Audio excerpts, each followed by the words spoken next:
Hey everyone, back again now on part 4 of Thomas Hobbes's Leviathan, and we are going to be covering from chapters 24 till 31, or till part 3 of the text. But before jumping into it, check out the previous episodes if you haven't already. Like, share, subscribe, tell your friends, who knows, they might love it. Follow me on other platforms if you want to, if you have access to them. You help me out monetarily via Patreon or PayPal, but no pressure to do that. Of course, now let us jump right into the rest of this text, or at least the penultimate part that we are going to cover here, the episode we're going to do. And we're going to start from chapter 24 of the nutrition and procreation of a commonwealth. So God has supplied people with ample resources on the land and sea, but it will still be necessary for people to trade.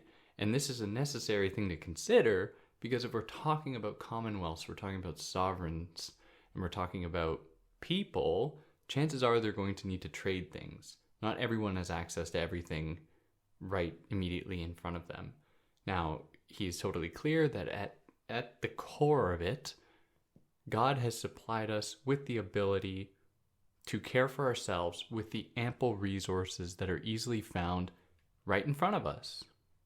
Now, knowing this, for Hobbes, one of the sovereign's duties, so far, really the sovereign's prime objective has been to maintain order and peace and to protect from foes. That's been the sovereign's primary duty. Now, Hobbes suggests that in terms of land, the sovereign is also responsible to distribute land to people so that they have ample resources to provide for themselves. Now, like many other little things, this is something that John Locke would come to disagree with, even though he doesn't come out and say, I disagree with Hobbes. John Locke vehemently opposes this idea. For Locke, property is really the most sacred thing. It's not to be given to you, it's something that is earned by working on the land. Now, because for Hobbes, the primary goal of the Commonwealth is to maintain order and safety, this in conjunction with his appreciation of monarchies, which, remember, I said, it's not like that's the only one that works for him, it just happens to be his favorite. It is clear that Hobbes thinks that the sovereign should have fundamental control over all the land all the time. That is because if not, then people might gain too much power and risk usurping or challenging the sovereign's authority. So it is in their interest to maintain some kind of power and control over the land so that people don't get too strong, get too powerful, get too wealthy, and then get some ideas about overthrowing the sovereign. Now, in addition to all of this, the sovereign's responsibility in terms of trade is to make sure that people acknowledge and accept universal currencies like gold, silver, or any kind of marker of exchange or tool of exchange, and to make sure that people adopt these across different commonwealths, or that they are engaging with other sovereigns and establishing what will be a common universal currency that they can all use so that they can easily trade among themselves. And the point of that is really to make sure that the people within the Commonwealth can access everything that they need. Because, as we know already, not everyone's going to have all of the resources that they need right in front of them. Some commonwealths might be closer, have easier access to water. Some might be in more desert areas where it's difficult to grow crops, whatever. So trade is necessary in order to make ends meet, in order to provide where things fall short, as per what the land offers immediately in front of them. And that puts us here into chapter 25, titled Of Counsel. So counsel is distinct from command in that it's just an opinion. People who are giving counsel are not ordering anything. They are just for the benefit, or counsel is just for the benefit of the person receiving it, whereas command is for the benefit of the person being commanded. So people who receive counsel can't turn against counselor for bad outcome of some kind of a counsel or conseil, some kind of an opinion or idea. They can't turn against them because there was some negative outcome that came from the counselor's aid. Because part of the task of actually pursuing a counselor is to do research and putting your faith in that person to help you. Now, the only exception is if someone gives you counsel to break the law or to break a sovereign's law. And in that case, then that would be bad. But other than that, Hobbes is clear that someone who seeks counsel for anything has to accept the responsibility for whatever outcome comes from that counsel. And the same is true, he says, of sovereigns who seek counsel, where, if they seek some kind of help or opinion about a matter that they haven't yet legislated about or that the Commonwealth hasn't dealt with before, they can't get mad at the counselor for helping them. They can only really be upset with themselves. Or if there's a negative outcome, at the end of the day, it's their fault for having made the choice because they are the one commanding. And they aren't, the counselors are not making any decisions. Now, as per the actual how counseling should be conducted, Hobbes says that the best way that counseling is conducted is if you get many opinions from many people, many different areas of expertise, and you pursue those or you seek those opinions separately from one another. So you don't just get a bunch of people into the room throwing opinions around, because then you can't get anywhere. If anyone's, you've worked a job before and sat in on a Zoom or Teams meeting where everyone's giving opinions, you find that things don't actually end up happening very easily from that. So Hobbes suggests that the best way to do it is to pursue each person's opinion on their own. And then at the end of it, you're able to, now having gotten all of these different people's ideas where they weren't prejudiced by anyone else in the room or anything like that, you could have the most clear overall picture about what should be done in terms of whatever thing you're seeking counsel for. And here we get to chapter 26 of civil laws. So civil law is the consecration or the enshrinement or the establishment of what is right and what is wrong within the Commonwealth. So laws are made in a Commonwealth, and therefore by the people through the sovereign as an individual that they have consented to. So remember, the sovereign hasn't just rolled in and said, you are my subjects now. Within Hobbes's framework, he's illustrating this sovereign that has come about through consent. People have agreed that there should be the sovereign, and the sovereign is to represent the people. So any rules that the sovereign sets up then in Hobbes's world are really the rules set up by the people because they've elected this sovereign. And so laws will be passed or legislated in accordance with what the people believe is right and wrong. Now, this is also in this framework, the sovereign is always above the law for Hobbes. They're able to legislate, to establish laws. They're able to suspend laws whenever they want. They exist essentially outside of the law. And this is also something that Locke would come to disagree with or think is not how things should work. For obvious reasons, you should never have someone who exists above the law. Now, civil laws should inform themselves or should be informed by the natural laws that we've spoken about earlier, specifically the laws maintaining self-preservation, liberty, and the right to protect oneself if need be. Everything else, or every civil law that emerges within a commonwealth, should be informed at the very least by these ideas. That is, people deserve liberty. That is, they shouldn't be put any kind of arbitrary control that they haven't consented to. No one should be subject to physical harm. At least, I don't think he would extend this to mental harm, but I assume not. Maybe he did, but people should not be subjected to harm. And people should be allowed to defend themselves in cases where they are being threatened, unless they're being threatened by the sovereign. And in which case, I'm not really sure what would happen for Hobbes.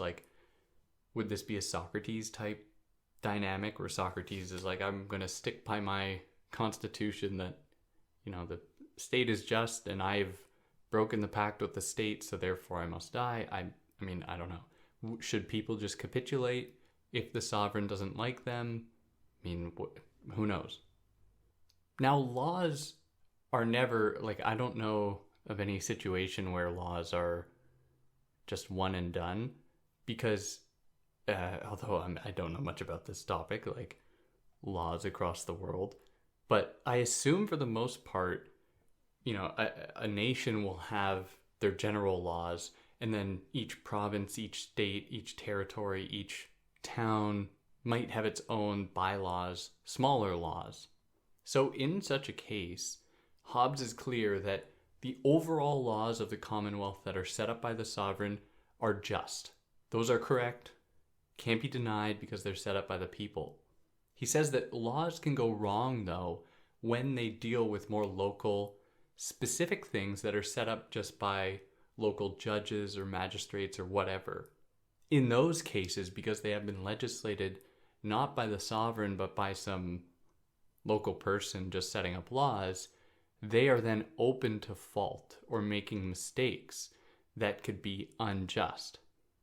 Now, he's clear that this doesn't mean that there shouldn't be judges even at the highest levels. All laws should be informed by natural laws, but Hobbes doesn't live in, fairy tale land where there's a perfect cohesion between natural and civil laws. He's clear that these things are up for some amount of interpretation. Things happen in the world that are just unpredictable or do not easily lend themselves to judicial explanation or understanding. And so judges play a fundamental role in helping to properly interpret law and to situate those laws within, the broader context of sovereign rule in order to adjudicate, to oversee any kind of issue that demands the judge's presence. Like between two people, if they're fighting about a plot of land or something, the judge's role is to stand in for the sovereign in that moment and to say, I know the sovereign's rules, I know the Commonwealth's rules and laws, and I am the person who's going to decide what should happen in this situation. That is, they're going to determine who is at fault and what should happen as a result. Should someone be punished for what they've done? Should they be forced to pay an amends for what they've done? They are the person, that is the judge, is the person that's going to lay this out. Now he makes an interesting claim here that if there are any laws that are not written that people nevertheless follow, then it must be a natural law. And it's an interesting thing because it's hard to say what that necessarily looks like, because for him the natural laws are self-preservation, liberty. And at the time when he was writing this, it was before the American Revolution. I don't know how many commonwealths had liberty enshrined in their law books. So at the time, he was just kind of taking it that liberty doesn't need to be written down. It's just an accepted law that everybody must follow. And in which case, is it really a law if it's just kind of assumed? Or is this more a demonstration of order? Or, bigger question actually, what is the difference between order and law? Can you have order without law? Can you have law without order? I get this question from Colasso. Not important, but a thought experiment for yourself. Now, good judges have 4 fundamental qualities for Hobbes. That is, they have knowledge of equity, they have contempt of unnecessary riches, they have they harbor a lack of emotionality, like love, hate, contempt, everything like this, and they are patient and diligent. These are the primary qualities that a judge should possess for Hobbes that would allow them to be the objective overseers of any situation where their only job, that is, they're devoid of any kind of emotional insight or anything, is to just look at something, a case, quote unquote, objectively, while also, and I think it's interesting, being wary about or demonstrating contempt for unnecessary riches. because that makes a lot of sense. As certainly like we see in the criminal justice system in the United States, for example, right now, people with more money are going to have a better time in the justice system than people with less money, which seems unfair. But that's just the way it works there. Not to say it can't change or shouldn't change. It's just the way it is now. And it seems like they might learn something from Hobbes. Should judges have contempt for unnecessary riches? Now he further divides laws into two kinds. He suggests there are fundamental laws, and these laws protect the commonwealth itself and the sovereign. And if you break these laws, these fundamental laws, it might mean that the commonwealth disintegrates, like treason, for example, or to conspire against the sovereign, or regicide, or anything like that. These are fundamental laws. Now, by contrast, there are non-fundamental laws, and these refer to situations where the commonwealth won't be at stake, or the sovereign won't be at stake if one of these laws are breached. And of course, the former fundamental laws are, breaking them is more severe than breaking non-fundamental laws. And that puts us here into chapter 27, very appropriately looking at of crimes, excuses, and extenuations. So crime simply is a breach of the law. All crimes are sins for Hobbes, but not all sins are crimes. So it's not a crime to intend to cause harm, though it might be a sin. It's not a crime to covet your neighbor or to, feel jealousy towards someone, which would be a sin. Would it be a sin? Yeah, it's a sin, right?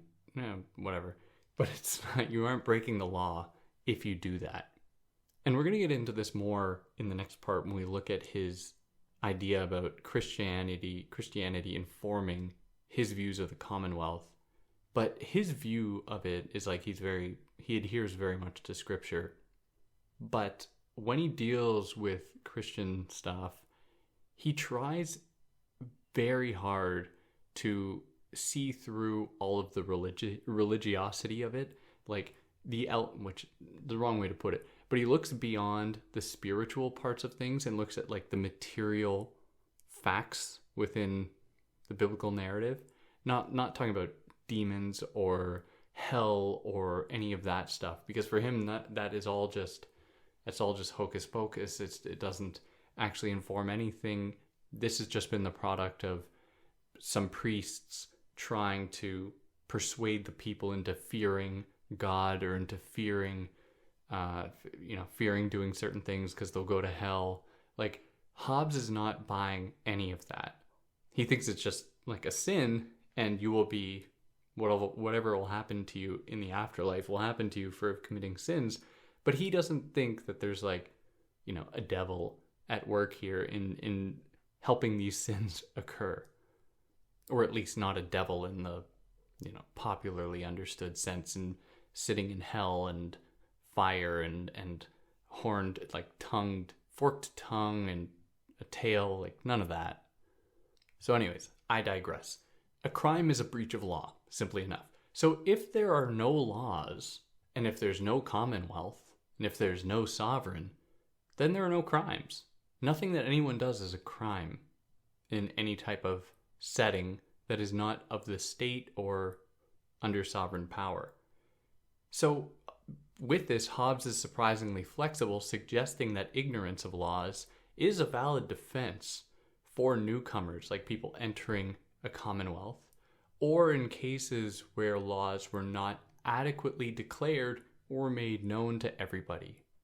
Now, maybe this seems like a minor detail, but I think it's interesting because he's conceding that laws are not pre-programmed into us.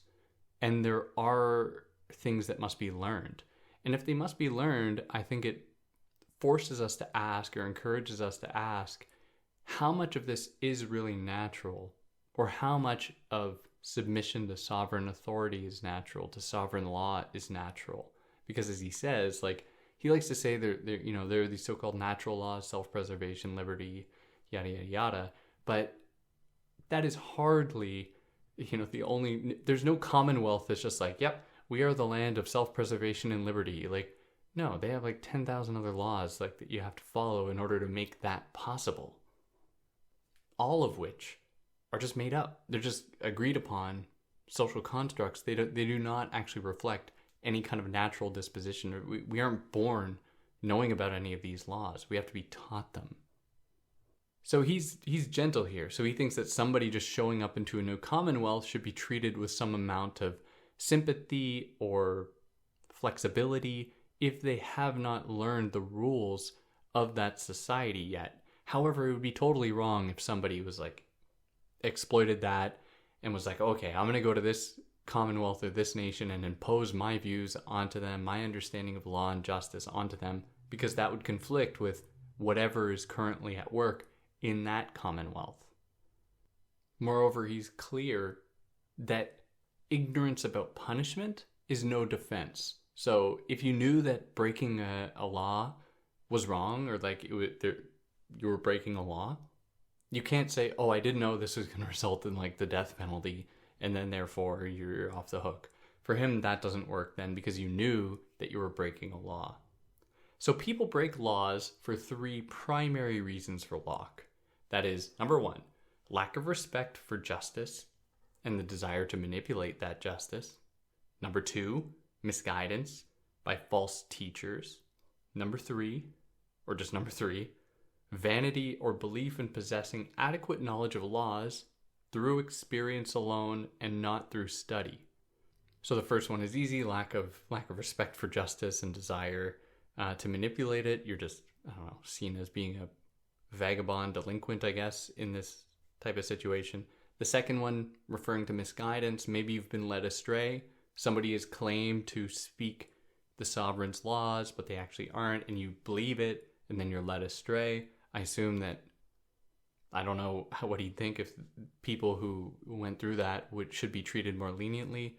And then the third case refers to people believing that they have more knowledge than the laws actually lay out, where people are like, oh, I don't need to review the laws. I understand how things work. I don't need to, I've lived my life this long. It's totally fine.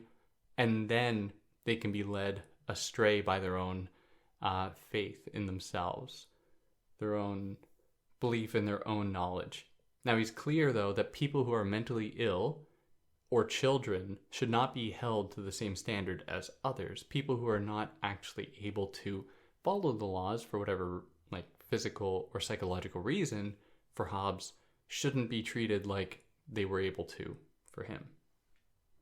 Now, with all of this, crimes and the responses to them are not really set in stone. That is, there's always going to be some interpretation by looking at a case, that is what the judges are doing, and determining, was there intent? Who was affected and how much? So some of the things that must be considered are intent.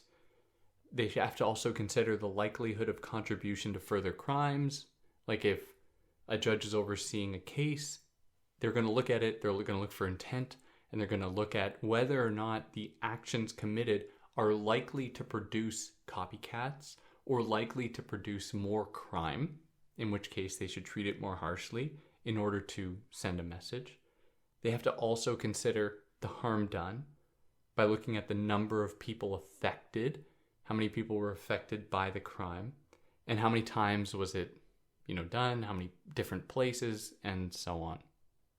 Now he provides an example, two different cases. He says, in a case where somebody thinks that they can commit a crime and get away with it because they're rich, is worse for him.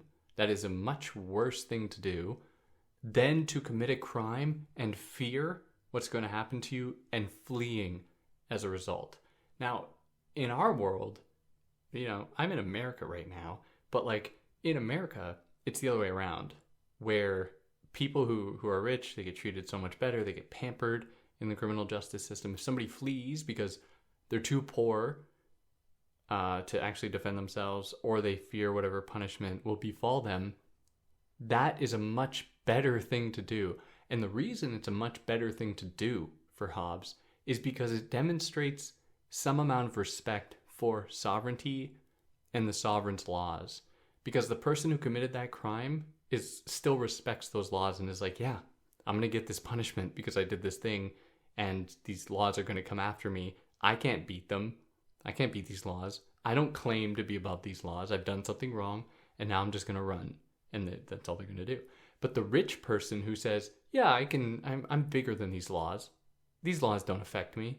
For Hobbes, that's like blasphemy. Like, you cannot do that.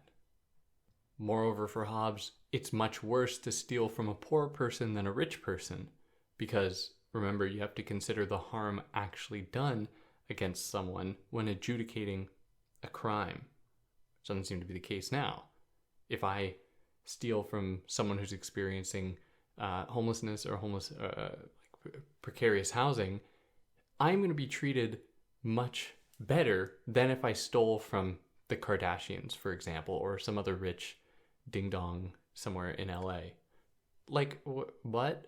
But that's how things have developed now, and flies totally in the face of what Hobbes had in mind. Not to say that the framers of the Constitution or law after that were like reading Hobbes and trying to be informed by it, but it's interesting to see how things have changed here, at least thinking about law in this way.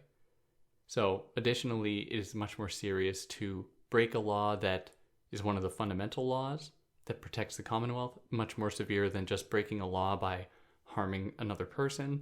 That's still bad, of course, but less severe for Hobbes. He also adds that it's much worse to murder a parent, as horrible as that is, than anybody else, because a parent, as we talked about I think in the last episode, the parent is kind of the first sovereign that people encounter in their lives. They are an example of paternal power, and they kind of set the stage for what would become the regular sovereign that they submit to in their lives. And that puts us here into chapter 28 of punishments and rewards. So punishments are evils inflicted against those who transgress the laws to cultivate obedience. So punishments are meant not only to punish someone, but to set an example, to say to everybody else, look, if you commit this crime like this person did, you will experience the same fate. And they do it to deter people, to keep them from committing those crimes. So sovereign is given the right to inflict harm as people give up their right to do so when they form the Commonwealth. So Hobbes doesn't think that anyone should just be able to enact justice. If you did, it would just be the state of war all over again. It'd be chaos. There'd be no order. Only the sovereign has the right to inflict harm against somebody.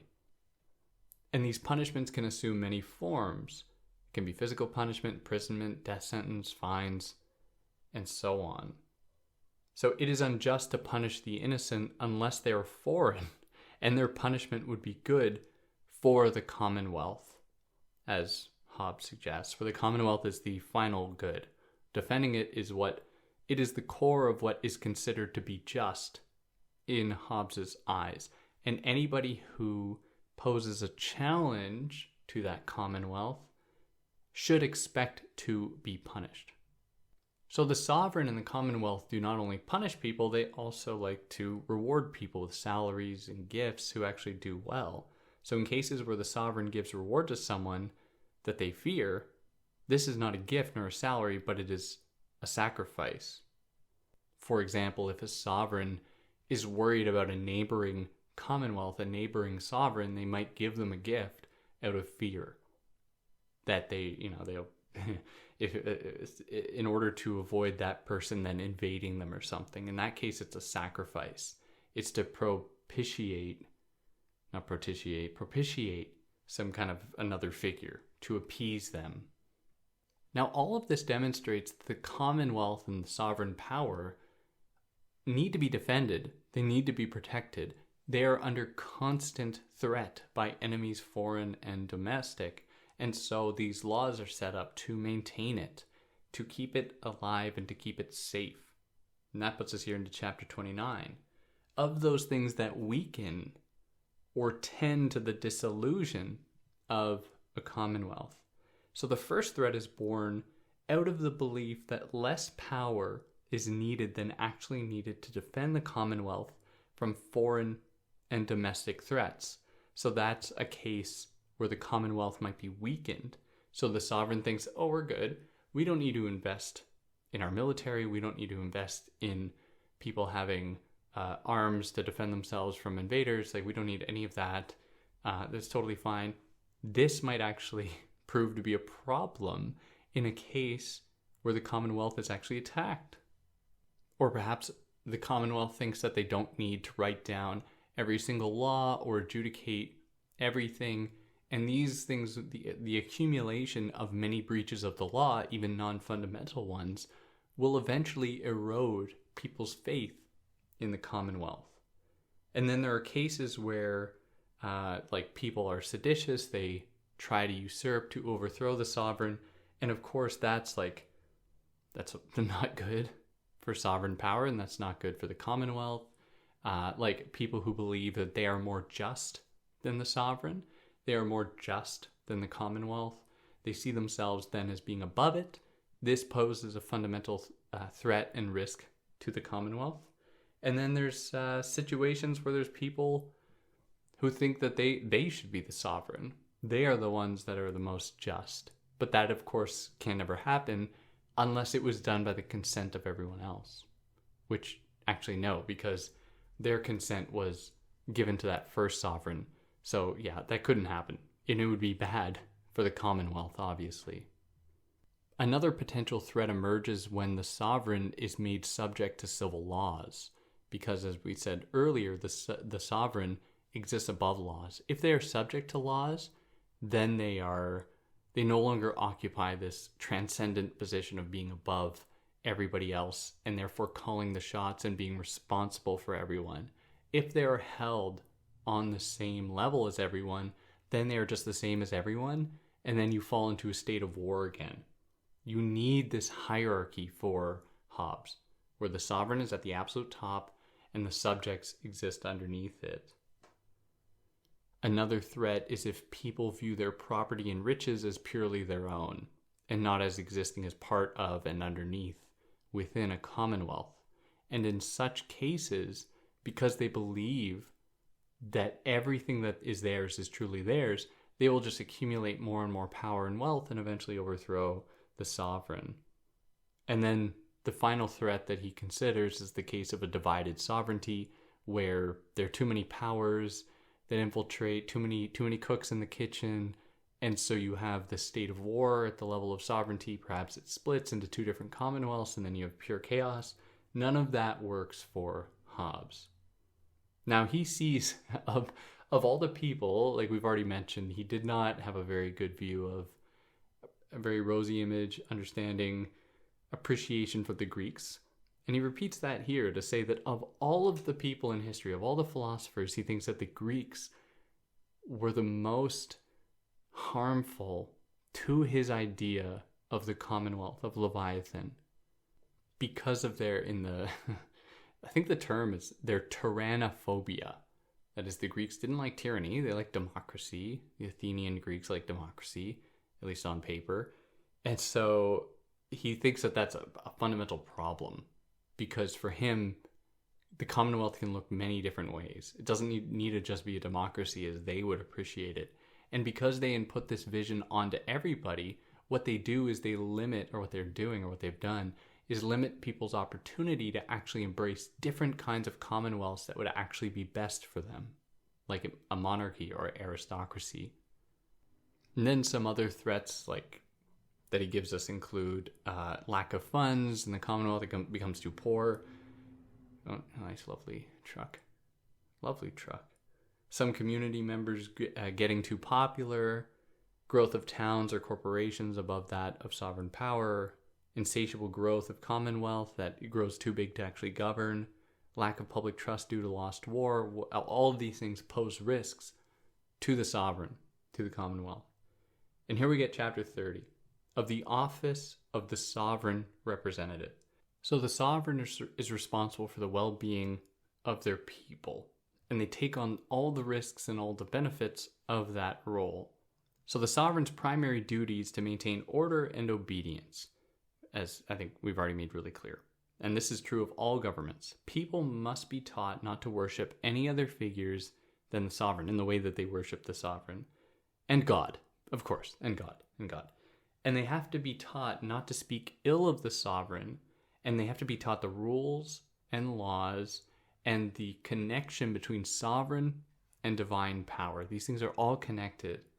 And these precepts are meant to match the Ten Commandments. That is like one of the first sovereign orders, at least recorded in the Bible, of rules to follow. You know, as the story goes from thousands of years ago with Moses, with the Ten Commandments and God telling him the Ten Commandments and coming down, thou shalt not steal and murder and yada, yada, yada. Now, all people in the Commonwealth are then all equal underneath or within the sovereign's eyes. No one is above anybody else. That would be chaos. And so everybody should pay equal tax as per their receiving equal protection from the state and from the Commonwealth. That is, at the time, tax is just responsible for like maintaining the military, maintaining basic infrastructure under sovereign rule. The trade was not nearly as complicated as it is now, nor national defense, nor healthcare, nor anything like that. So tax could just be used for these roles. Now, he is clear, though, that not everyone is going to be able to actually contribute in the same ways, where he gives the case of like elderly people who may not work as much as a younger person.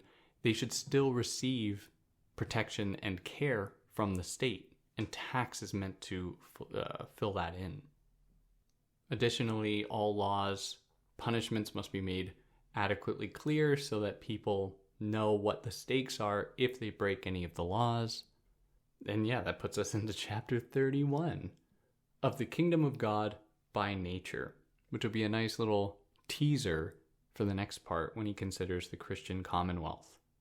So in all of this, there's both a risk of someone submitting too willingly to sovereignty at God's expense, because remember, at the very top is God for Hobbes. And worshiping the sovereign shouldn't replace worshiping God, but acknowledging that the sovereign mimics and mirrors God's divine authority. But accepting this as well, people must worship the sovereign to some extent, and not to like just think of God as being the only person worth listening to. But here, of course, we're only dealing with those people who have agreed to submit to God's sovereignty, God's authority. Everybody else for Hobbes is an enemy. That's his word. They're just the enemies. Now, God has communicated with humanity in three ways. That is, through natural reason, through revelation, and through prophets. Now, only the first and the third give us universal laws. That is, only through natural reason, like he said before, self-preservation, liberty, these are natural laws that we've deduced through our reason, and through prophets. They've given us natural laws. We don't, or universal laws. For him, we haven't developed any universal laws through revelation, because revelation are just like individual moments of a connection with God where you are given some divine knowledge, truth of God's existence, some knowledge from God, but you are not like special like a prophet. You don't have that ability. You just take this information for yourself and then run with it. These are the three ways that God communicates with humanity, and it is only through the first and the third, through natural reason and through prophets, that universal laws are deduced.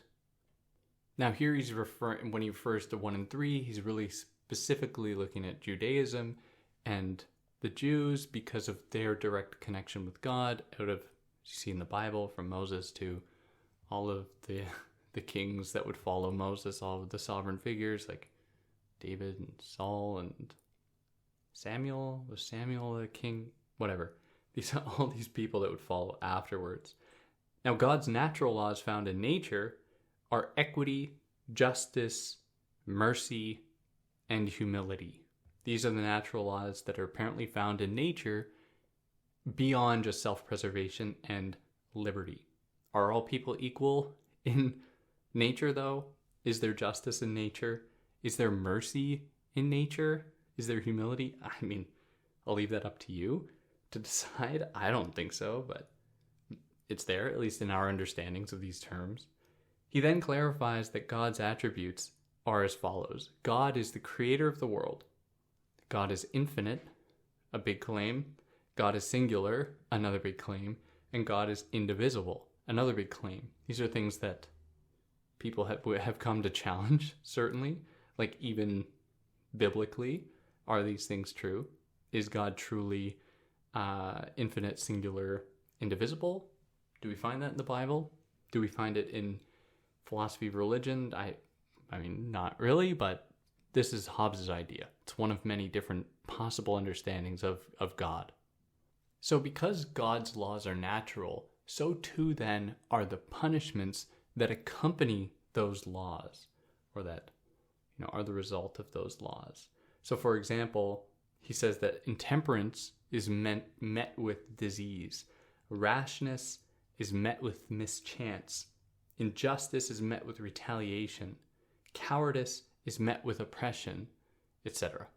Which, like, is any of this true? I mean, this is like, he's just making a clearly verifiable point. And in verifying it, we find that that point is not true. So, all right. But his faith in it is nevertheless commendable. Like, maybe there's like a current, like there's truth to it and I just don't see it on the page. So correct me if, you're like, Dave, you just don't get it. Explain why I don't get it. Don't just say I'm mean to Hobbes or anything. Like, explain why I don't get it. And that'll wrap it up here. Next time we're going to cover part 3 and part 4 of the Christian Commonwealth and of the Kingdom of Darkness. We're going to cover those. And yeah, like I said, anything I got wrong, anything I missed or excluded, let me know. I'd love to hear about it. And on that note, you like what I did? Like, share, subscribe, tell your friends. They might love it. They might hate it. Who knows? And on that note, take care.